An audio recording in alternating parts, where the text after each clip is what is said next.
you, sir. You know, Mr. President, this audience had great expectations, and you certainly met everyone. I know that I speak for everyone here. There is no question that if tonight is the example for over the course of the next 6 to 9 months, we here in Fort Worth are indeed very blessed for what you're bringing to our community. We have time for a few questions. Will you? Please. We have 2 microphones, but let me just ask the first one. You've raised 2 very important issues, indeed challenges. One is immigration reform, and the other one pertains to the drug trafficking.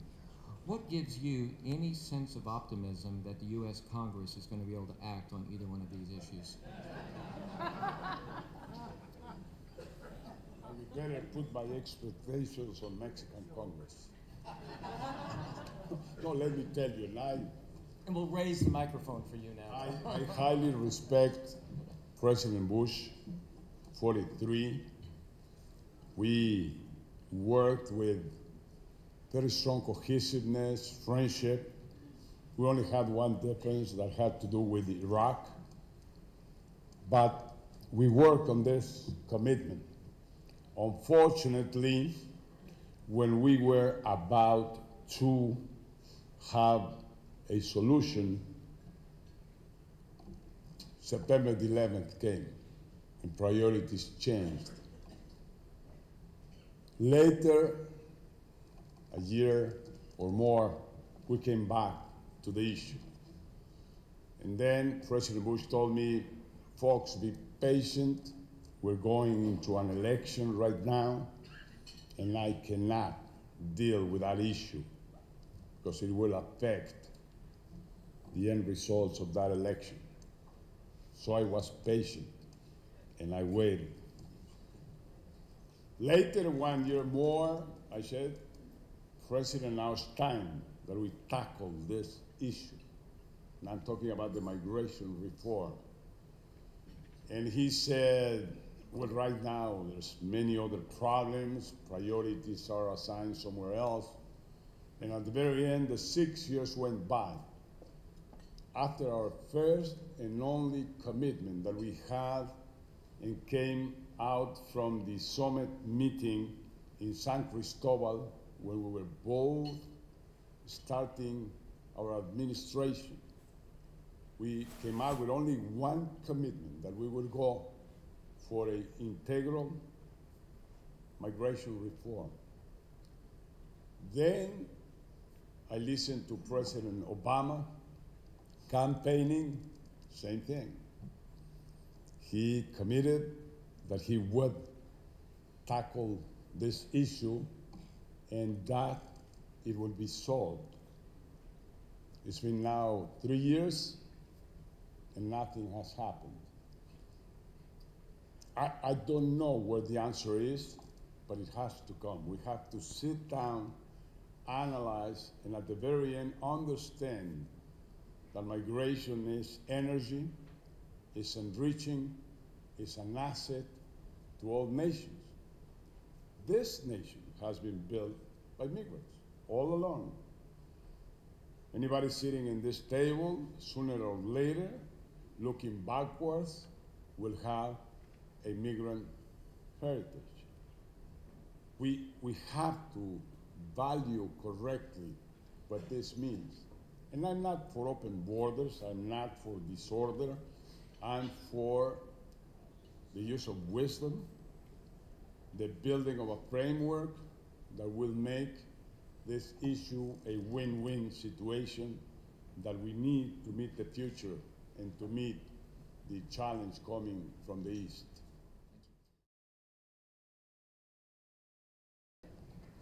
When I look around the world, what I see is that all nations have learned to administrate some difficult issues if you understand that there is not a total solution to those problems. Drug will exist forever, like alcohol, like many other things that are bad to our health or to our future. What happens when one cargo of drug crosses the border? Who takes it from San Diego or from McAllen or from wherever up to the markets, to Seattle, to Washington, to New York, to Dallas, to everywhere? Who does that? Why is not stopped? Why the job has to be done by Mexico? It's, if you go to Spain, to Paseo La Castellana, every other door and every single bar is selling drugs. And it's same as forbidden and as a crime as it is consuming drugs in this nation. And you have a $50 billion US worth of market by consuming drugs.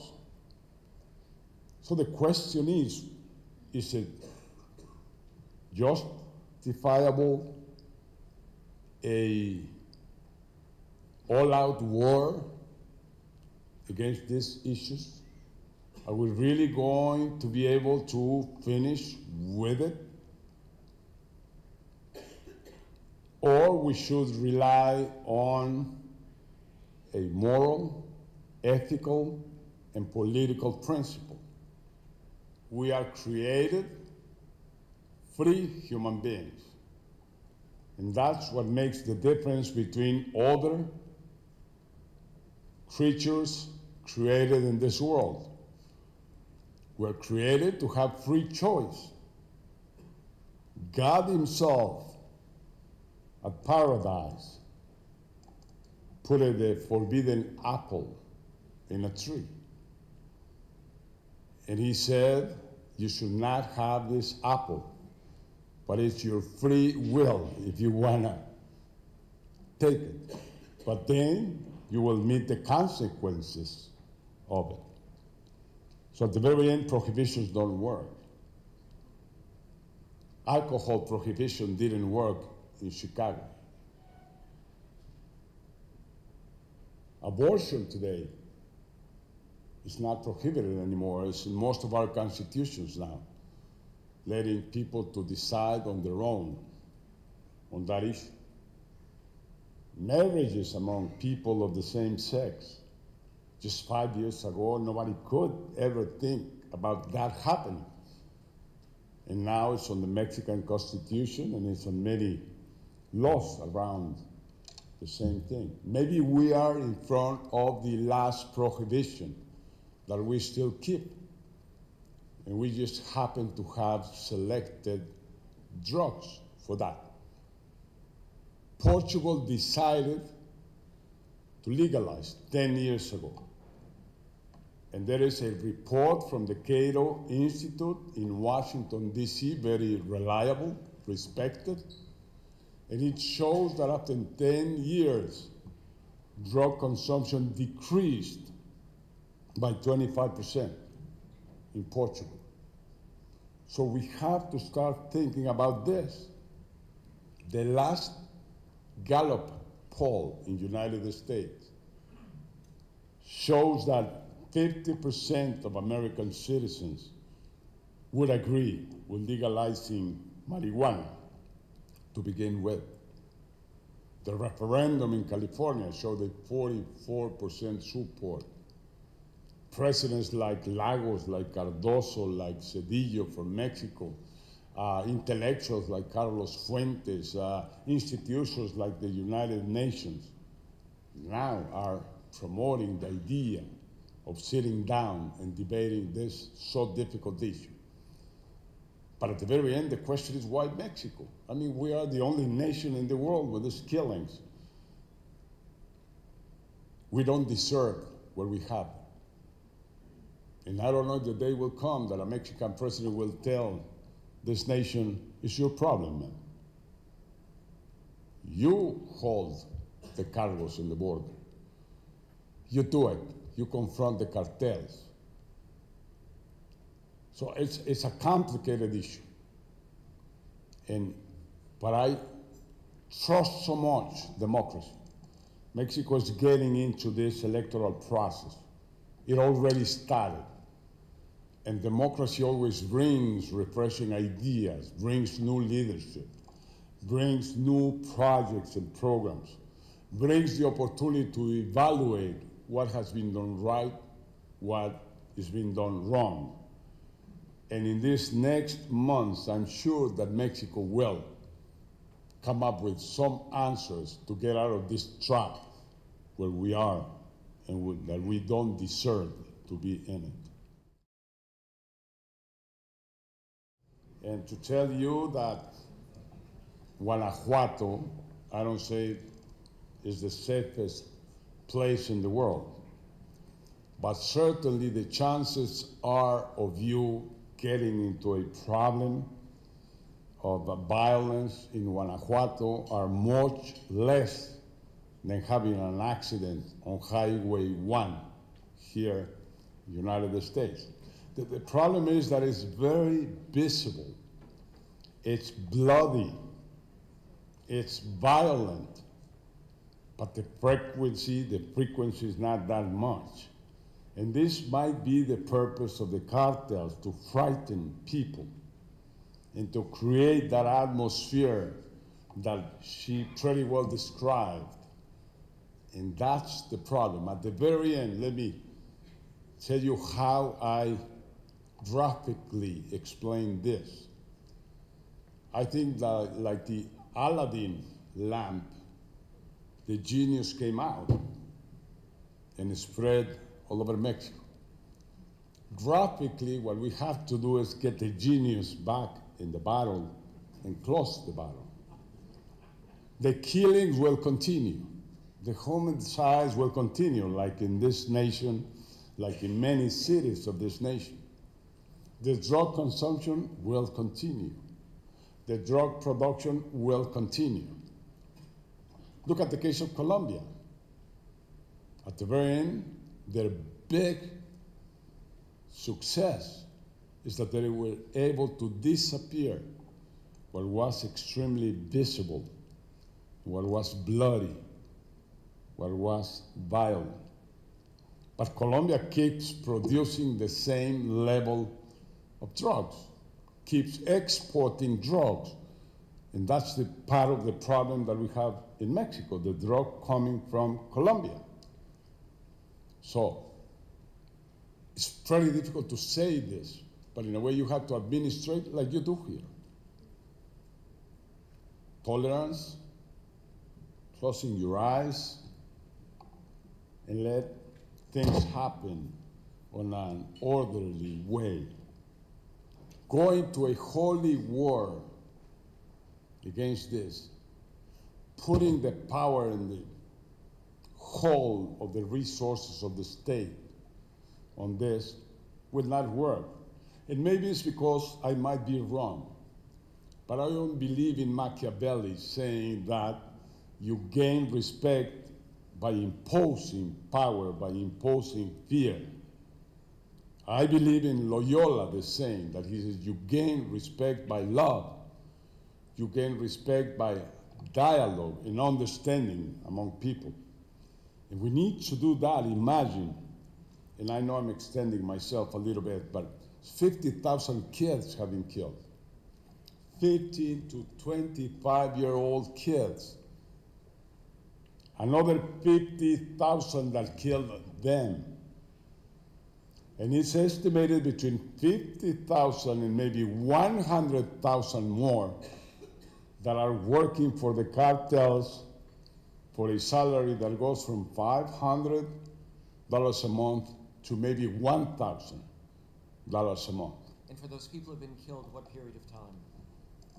The 50,000 in 5 years. The problem here is, and it's clear, all those 200 kids were not born criminals. They do not have criminality in their genes. What happened is some along the way they lost the path. And how that happened? Maybe it's because the father decided to come to the state to make some money to feed their family. And so the women is behind, working all day, carrying the water from the water source on a cántaro and bringing it to their kids, trying to get food for their kids, no time to educate. And, or maybe those kids wanted to stay in school and they didn't get the scholarship. Or very possibly those kids tried to look for a job and they didn't get it. So they went to work for the cartels. There is this man in San Diego, California, Chris. He's maybe one of the greatest men I have met. Less than 30 years today.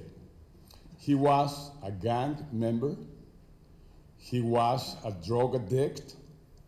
He was a criminal. And like St. Paul, he fell from the horse. And he reacted and decided to change his life. And he changed. And then he decided to create this foundation called Reality Changers. And his program is, he started going himself to the gangs, the kids that he knew, and invited them to change their life. And he questioned them. He said, "Are you happy with what you're doing?" And the answer was no, but I don't have an option. Do you want an option? Do you want to get out of what you're doing today? Yes, I want. What would you like to be? Well, I would love to play with the Dallas Cowboys. Or I would love to go to UT or TCU. Or I would like to be in high school. And he said, "Is that what you want?" Yes. Okay, I can arrange that for you. And so this Chris has a full warehouse back here of scholarships granted by many different universities, has a huge amount of jobs to offer to kids granted by the business community on his area, or he has the proposal of the football teams or the basketball teams or the school of music of some university that they would accept these kids. And he's writing a book, and what he states there is, there is a stage in life from 12 to 18 years old where it's very risky to pass through that you're really on the loose rope, like in the circus, the equilibristas. And usually what we tell them is, watch out! Look at what happens with drugs.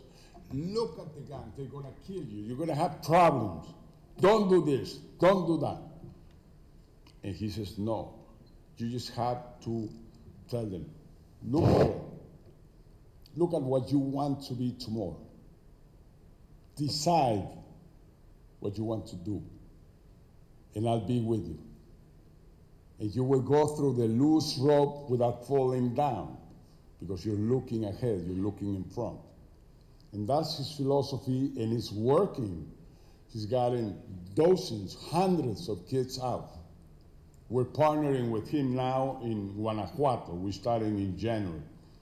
He will personally come, and the challenge is, I told him, okay, you're not going to pull out now kids that are in gangs or that are drug addicts. You're going to go after the cartel members, those who have been hired by the cartels. And you and I, let's put together salaries of over 1,000 so that we can compete. Let's have jobs for them. Let's have opportunities for them. And I think it will work. It's long term. But anyway, it's difficult to see how are we going to get out of this trap, but we must try anything. The cost to the nation is too much. Many businessmen here. I worked for Coca-Cola more than 15 years, marketing. And I learned there that the brand name is the best asset that that company has. Once you affect that name, once you lose the respect to it, you better get rid of it and build up a new brand. We cannot change the name Mexico. We cannot go for a new brand. We have to save the one we have.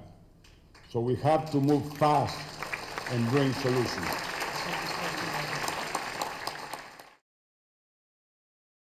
The least worst thing that we have created as societies is democracy. It's giving everybody the opportunity to commit with building the nation, giving everybody the opportunity to decide who's going to lead the nation. And that's the part I question, because you went through the cycle of first, electoral democracy, second, participative democracy with very strong citizens' responsibility, and thirdly, a democracy that delivers. And that's why you moved along this nation for 200 years, not questioning democracy, but nourishing, promoting the idea of democracy, and always trying to extend it to the rest of societies and citizens in the world. But that's why I question today, how come a 200-year-old mature democracy cannot bring in consensus, cannot reach solutions, cannot be cohesive? And yes, hope is being lost because democracy has to deliver. Otherwise, people get disappointed. Imagine in our democracies in Latin America, 10-year-old democracies, 15-year-old. We got rid of dictators up until the very end of last century, very recently. So we do have and are at a very high risk. So more than ever, we have to nourish, we have to promote, we have to defend our democracy. Muchas gracias. Buenas noches.